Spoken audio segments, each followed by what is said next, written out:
Hey everyone, this is your Nurse Wina. Welcome back to my channel. In this presentation, I will share to you two different types of dialysis, the peritoneal and hemodialysis. You can like and subscribe on my channel so that you can help me also to have more viewers and subscribers like you. Let's go! There are lots of people now who suffered kidney problem. And if you are one of those people, it is irreversible and no cure. One of the management is through dialysis. Let's talk about dialysis.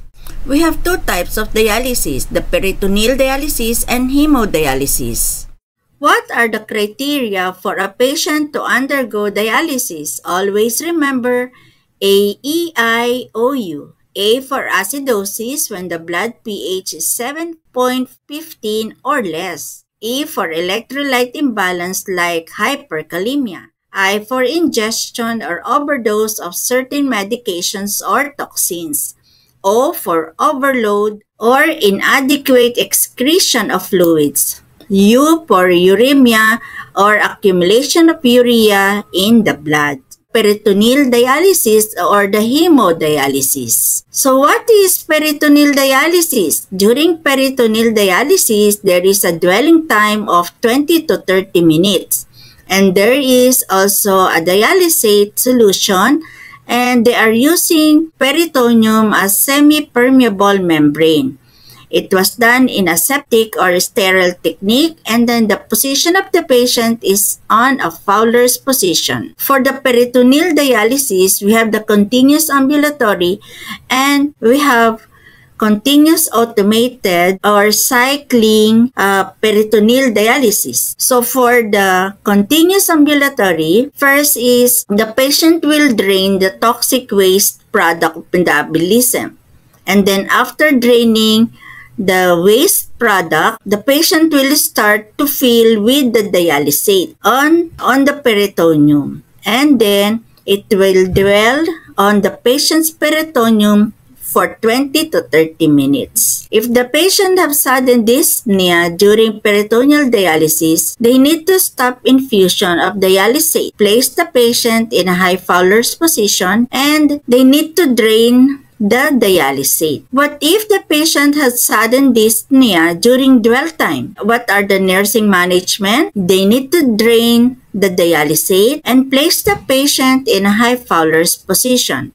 During peritoneal dialysis, it promotes independence and then the patient can do it at home. What about the continuous cycling peritoneal dialysis? It is another type of peritoneal dialysis and you can switch from one type to another. So what's the difference between the ambulatory and continuous cycling or automated?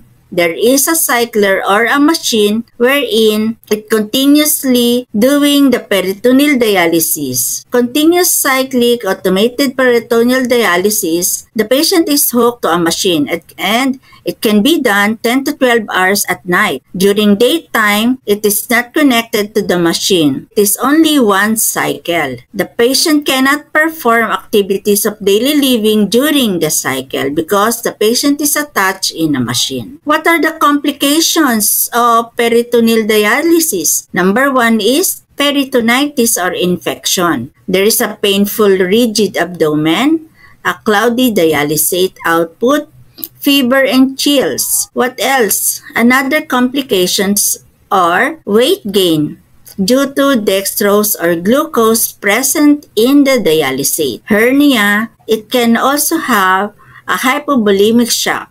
So what happens during hypovolemic shock? There is a hypotachytachy, hypotension, tachycardia, and tachypnea. And then what are the management?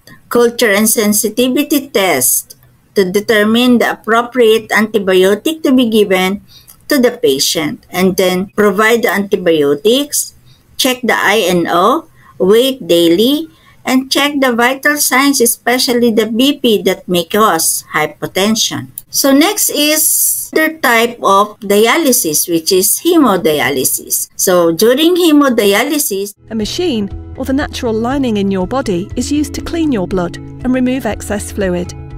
It can still only do around 10% of the work of healthy kidneys. From the AV fistula, the blood go to dialyzer, and then from the dialyzer, the blood going back to the body. During dialysis, it is very important to assess for the blood pressure every 15 minutes to check for hypovolemic shock. Check the weight before and after. Check the presence of crackles on the lungs. Check the heart sounds. Check for the presence of leg edema. And then assess the fistula per patency. Drill for palpation and brew it using the stethoscope. Blood pressure and weight should be checked before and after dialysis. Dialysis can lower the blood pressure. Always remember, dialysis can lower the blood pressure. What are the nursing management during hemodialysis? Number 1 is heparin added to the dialysate. It is added to the dialysate to prevent the clots. Avoid antihypertensive drug. You need to hold antihypertensive medication because it affects the dialysis. It can cause hypotension. And then hold digoxin and some antibiotics and all water-soluble vitamins, example, vitamin B or vitamin C. You can have fat-soluble vitamins like vitamin A, D, E, and K. It is also accepted to give insulin, especially the fast-acting. If dialysis can't excrete phosphorus, you can give calcium acetate because the phosphorus will bind to the calcium acetate and it will be excreted to the GI. Kidney disease is the 10th biggest killer worldwide. It's quiz time! So let's put our knowledge to the test. Click the link on the description below for the NCLEX question and answer. Good luck! Thank you for watching. If you benefit in this video, like and subscribe on my channel. It will help me also to have new viewers and subscribers like you. See you then on my next video.